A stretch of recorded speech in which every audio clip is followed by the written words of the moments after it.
All right, welcome one and all to another edition of Empty the Bench. It's episode number, believe it or not, episode number 50. Wow. Hey! We've made it, boys. Episode 50. Tom Albano here along with Nick Fodera and Nick Morgasen, as always. And gentlemen, after 50 long episodes, we finally made it. And now, are you ready for some football? Well, never mind, you might Not not. really. Not really. We made it to episode 50, but college football didn't make it to episode 50. They barely made it out of the starting gate. So, again, context is necessary. So, if you guys didn't hear, how many conferences actually canceled this week? Yeah, well, I like what I put here for our first point here. The college football season is very murky. It's in jeopardy. The immediate future, the 2020 season of college football is kind of in doubt, in the clouds, and it's quite unknown at this rate.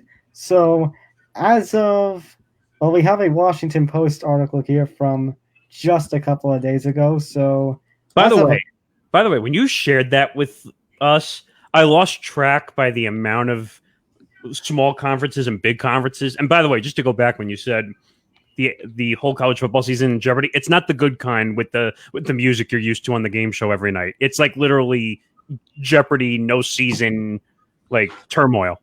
yeah. Yep. So, all right. So I have a whole list here. All right. So as of a couple of days ago, this is an August 13th Washington Post article from Emily Giambalvo. So what college football teams are not playing this fall? So as of this past weekend, 54 of the 130 FBS teams, the FBS, of course, being the top level of Division I college football, are not going to be playing football this coming fall. So the conferences that have officially confirmed they will not play football this fall, and actually, you should know, not just no football, no fall sports, period, at all. at least. We do the following conferences: the Big Ten and the Pac-12, who were the big two who announced this week that they will not have fall sports. The MAC, the MWC, the independent UConn, because they're part of conferences, but their football is independent. Right. UMass, who is also an independent team. New Mexico State, also an independent football team.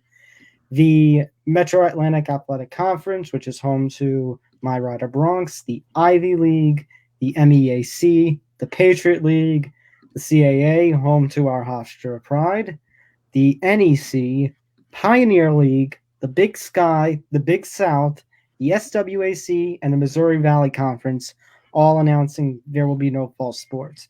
All right, are you done reading yet, or is there more? A little bit more. So that was just a cancellation. So no, not too much. Who will play? Who will play? We know Conference USA will. However, Old Dominion, one of their bigger schools, opting out. And we still don't know about the SEC, the ACC, Sun Belt, the AAC, and the Ohio Valley Conference. The Big 12, no word on what's going on with them, although there's all these talks that if they do have a season, you may see some of the Big Ten and other power conference teams who still want to have a fall football season. They may jump ship for 2020. Well, you're seeing with certain conferences, I think they're making rules where some divisions are only going to have one or two non-conference games, and then you're seeing other divisions where they're just playing all conference games. And I think we even saw, wasn't it true that Notre Dame actually jumped into a conference when they're really technically independent? Yeah, technically they are independent, but Notre Dame will have a conference. I'm not exactly sure which conference that is. But this is like a game of roulette, and I can't decide where I want to drop the chip on the number at this point because I don't know what's happening. And you're getting all these commissioners out of all these sports, and you're getting dumbass himself who runs the NCAA, who I can't stand right now. Mark Everett, who's making all these obnoxiously obscene comments about how we are doing the best we can to get back on the field and whatnot. The ACC, by the way, the Atlantic Coast Conference. That's what Notre Dame will be playing in this year. But I'm tired of Emirate. I don't know what you guys think of Emirate, but I am. I mean, go ahead, Nick. Go ahead.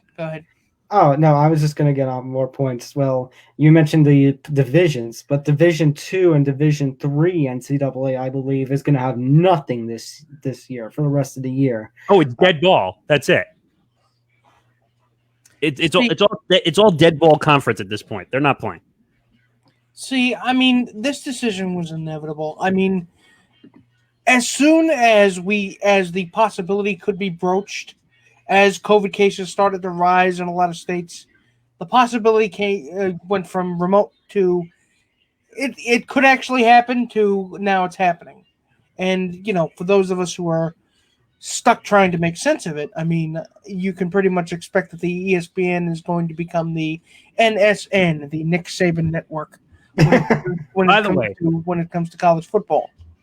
There's something that really pissed me off, and I saw it today, and I saw it over the past couple days.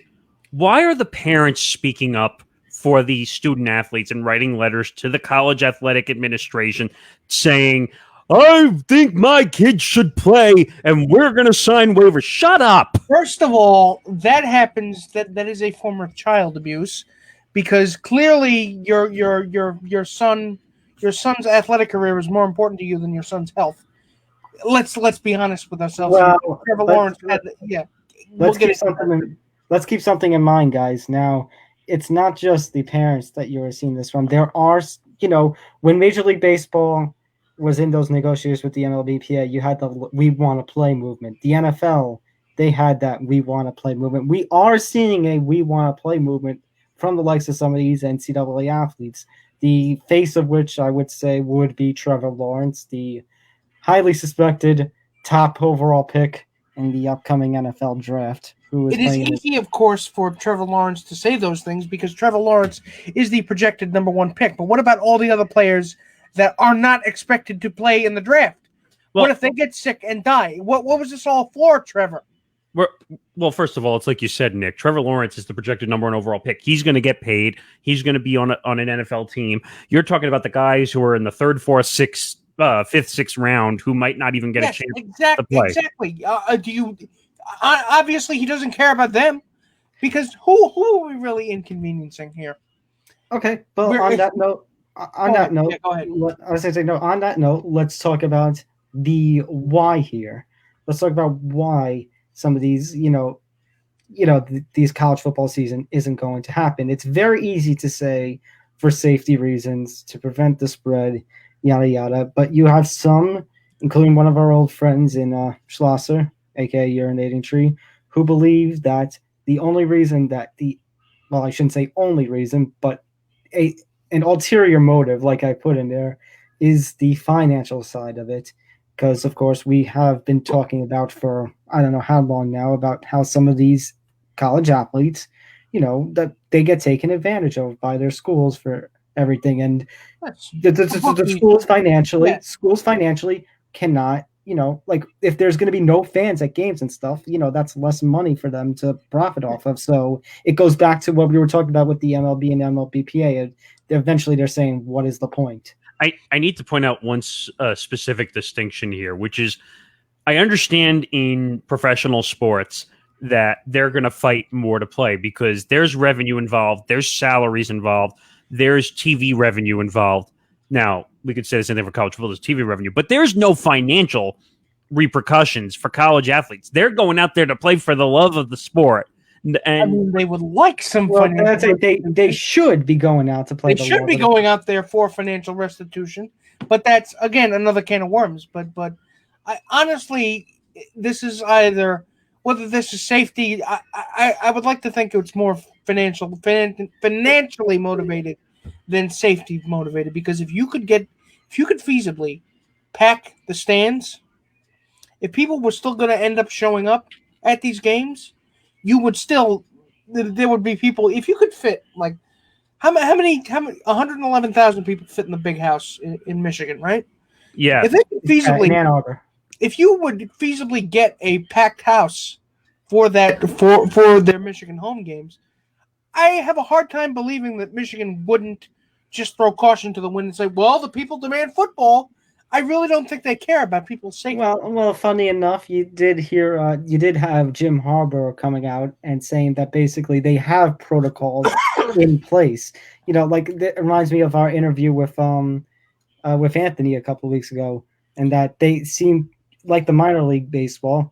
Michigan, some of the other schools had plans in place with COVID precautions, everything. But I mean, meanwhile, you go over to Rutgers and you've seen, case after case after case. Now Oklahoma today after they kind of broke protocol in a sense where they let the kids go off campus. Now they have 9 positive tests on their college football team, and now they're going to have to shut down.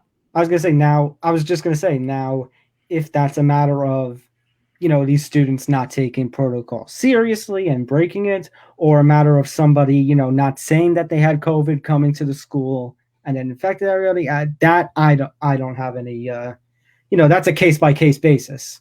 Well, here's the problem, and this was a big issue that was brought up by major college institutions and smaller or minor college institutions. Alabama, Texas, USC, UCLA, they can all pay to have the tests done every day. There are smaller colleges who can't afford to have the COVID tests done every day at this rate.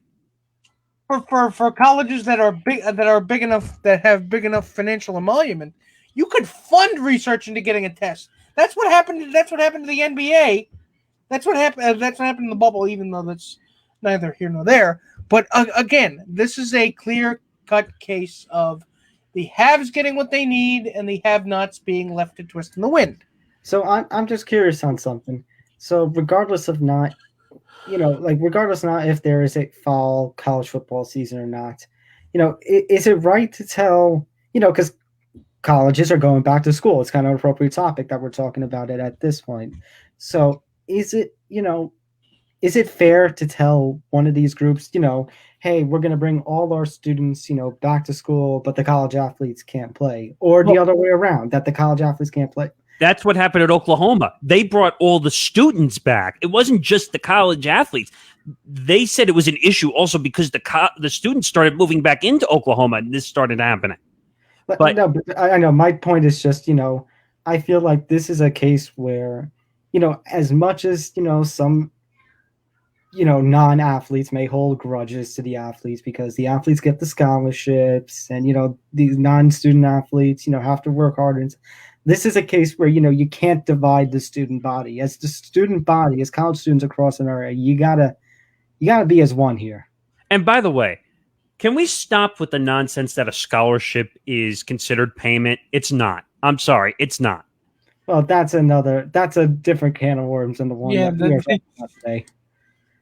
But I don't know, we're having all these issues with college sports. We finally got the NBA started back in the bubble. The NFL is kind of in no man's land because Roger Goodell is only looking at the money and not the whole situation. Major League Baseball just had another cancellation because a Cincy player had a positive test, and they can't seem to get their season. They're not going to play 60 games. How do we control the environment for college football? I mean, college football, and, they've said that they're not going to do the bubble idea. I actually have Mark Emmert's quote from the talk that he did. I have it right here. Yeah. Okay. I was going to say, well, basically that they're not going to do fall championships, and it's they kind of have a point that it kind of is a little harder to do a bubble for college sports because these athletes, they're students. They're not professional athletes. They have to they have to be in classes. They have to be in class. They have to be and they come from everywhere, all across the country. Well, that was another point I was going to make about the opening and the students and everything. It's that you have people from students coming from all across the country to these campuses. Not just all across the country. I mean, think about international students across the world. I always wonder with when you travel west to east and these colleges have to travel, they probably are missing a week's worth of classes sometimes when they go on those long extended trips. Maybe. So I don't know. I mean, do we want to listen to some of what Emmert said? Because I think we all were in a little bit of disagreement with what he said, right? Let's listen. Okay. we cannot now, at this point, have fall NCAA championships because there's not enough schools participating. The board also established, Board of Governors also said, look, if you don't have half of the schools playing a sport, you can't have a legitimate championship.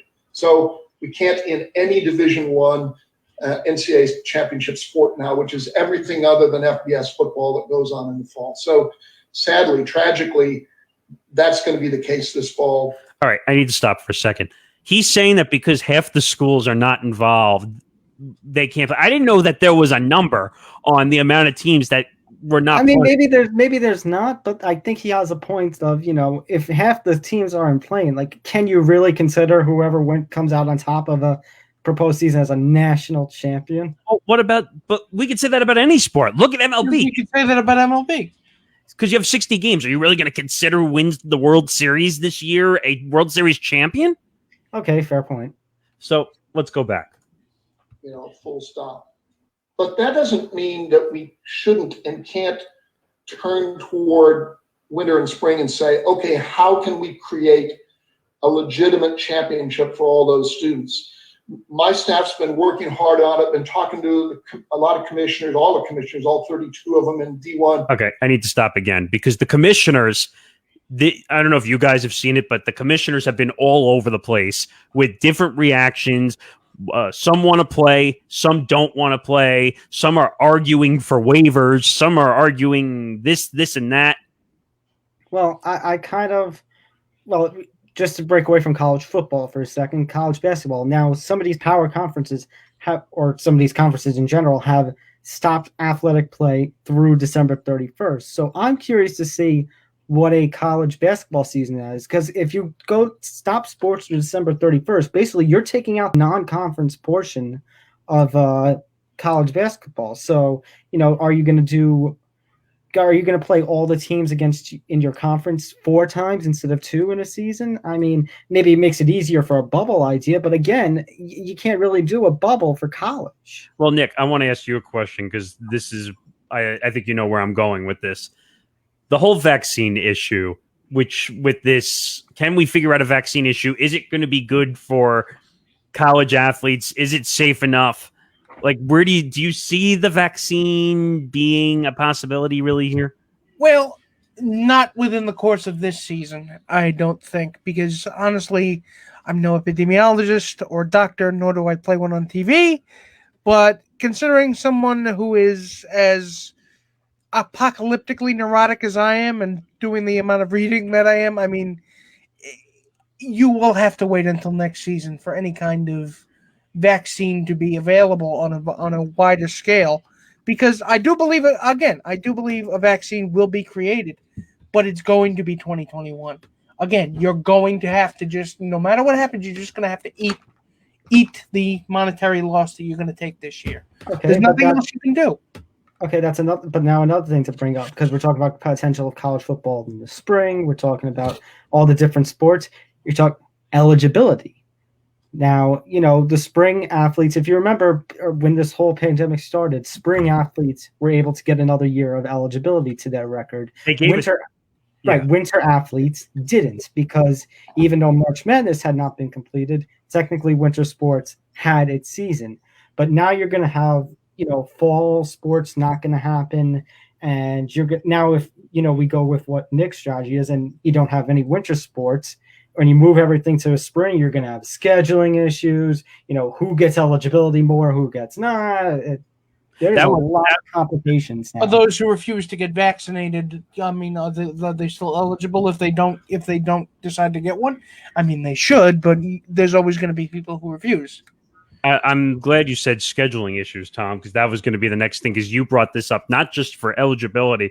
What about all the sports that are going to be jumbled up into the next season? And I'm not talking about college season. I'm talking about season. Yeah, let's face it here, guys. With the lateness of the NBA and NHL's next seasons that are going to start, I mean, man, TV providers, they're going to have a lot of content, but they're going to have a lot of scheduling issues, because you're going to have college football, college basketball, baseball, hockey, basketball, all going on at once. It's a nightmare. It's a scheduling nightmare. And also you have the networks who carry multiple sports. They got to figure out, oh God, what am I going to do now? Because usually you have Fox who has Major League Baseball and the NFL. You have ESPN that carries MLB, NFL, NBA, and they got to figure all that out. Think about all the conference-based networks like the SEC network, the Big Ten network. They're not going to have any. They're going to need to provide content for an empty fall, and then they're going to have to figure out what to potentially do with an overabundance of content in the spring if fall sports get moved over to the spring. And which you're is going a to problem that I think they'd like to have, but again, it's right. But for customers, you're basically telling them, hey, you're probably going to have to pay. Another, you're going to have to pay for the fall, and you're not going to get what you want. You're not going to get what you pay the service for. And speaking of all these different scheduling issues, and speaking of the networks and everything, one last point here before we conclude. Let's jump a little bit. Let's stay in the football realm, but if there's no college football season, so Pete Thamel, a reporter who basically covers football and Yahoo Sports. Yahoo Sports, yes. So we talked about this on episode 49 last week, and we got a little more of an inkling as the Big Ten and Pac-12 announced their cancellations that if there is no college football season, the NFL is looking like a hawk right now into potential of Saturday NFL games. Now, there's no clarification on if they mean legitimately splitting up the Sunday schedules of each week into Saturday and Sunday, or if they're going to do what they normally do in week 15 and week 16. They have a 4 o'clock and 8 o'clock game, maybe sometimes a 1 o'clock game, and they'll do 2 or 3 national games on Saturday. Well, I'll let you know on creating social distancing for the games themselves. Exactly. I'll let you know on a scheduling situation right now that they're reporting for the NBA playoffs. There's going to be afternoon NBA playoffs every day going forward for the foreseeable future. Yeah, it's not insane. I'm a professional wrestling fan, and AEW, All Elite Wrestling, who airs on TNT, is basically saying, our next few weeks of programming are going to be a little all over the place because of the NBA playoffs. Right now, TV networks are going to have a major hassle. And I made this another point here, which if we get a college or a football person, I want to ask, if they do these Saturday games idea, what happens to these services like the Red Zone and the NFL Sunday Ticket and the Game Pass? Well, maybe not so much the Game Pass because that's more replays and stuff, but some of these services where, you get to watch games as they go on and get in the Red Zone, or you get to watch the game of your choice. Does that get devalued? Maybe not so much if it's the 2 or 3 games Saturday idea. Sorry, Nick. But if you legit split the Saturday and Sunday schedule, that's less to choose from. Well, I'll give you one example. I know we're getting close to the end here. MLB.TV has already reported Major League Baseball for their MLB.TV service is already on the hook for refunding $200 million already. Yeah, so I mean, you're putting a lot of a burden on the TV network providers and on the customers themselves. So, well, it's not fair to the customer. They pay for a service. They're not getting exactly what they paid for. And the same thing for Red Zone. You're probably going to see refunds for Red Zone. You're going to see, like you said, refunds for Sunday Ticket. NHL, what's the version of NHL? I don't know what. Face Off? Oh, it's Face Off? Yeah, NHL Face Off. And then you have the NBA package, and you're going to see refunds all over the wazoo. It's like Nick said, this whole year is a wash. There's no way they're going to recover. Just take the L now. You're going to have to just take the L and what we were just saying before, you can feel the impacts. The waves are going to stretch into next season too, into 2020, 2021. They're talking about playing the MLB playoffs in bubbles. I don't know who came up with that idea. I think the NBA already said they're going to be in a bubble for 2021 already. Yeah, they're looking at potential bubbles, 4 bubbles for the 2020-2021 season, New York being one of them. Right now, sports is looking very complicated and crazy for the foreseeable future. So but we'll try to work on a college person. I as Tom and Nick know, I've been spinning my wheels because it's been very frustrating trying to get a college person lately. But I mean, we never really talk about college sports, but this is such a big story as college kids, as I mentioned, are starting to go back to campuses. and the potential for the NFL to do Saturday games, which we've talked about for some time now, that this was something that needed to be talked about. Oh yeah, I mean, eventually I'd like to get back to the NBA because I feel like we've kind of haven't talked about it since it's in the bubble, but it's understood that we haven't because I was going to say, I mean, it's a little hard. Because everything has been happening at once. I was just going to say, I think I mentioned this last week or 2 weeks ago that it's a little hard to focus on what's good in sports right now in terms of the NBA and NHL, doing so good in their bubbles when you have stuff like the MLB and all the happenings with football as of now. But the college football, I mean, not just college football season, the NFL season is 4 weeks away now? So it's hard to believe. It's supposed to be the first week, the first week of September or? After Labor Day, yeah. Labor Day's a little late, but I don't see them starting on time. That's just me.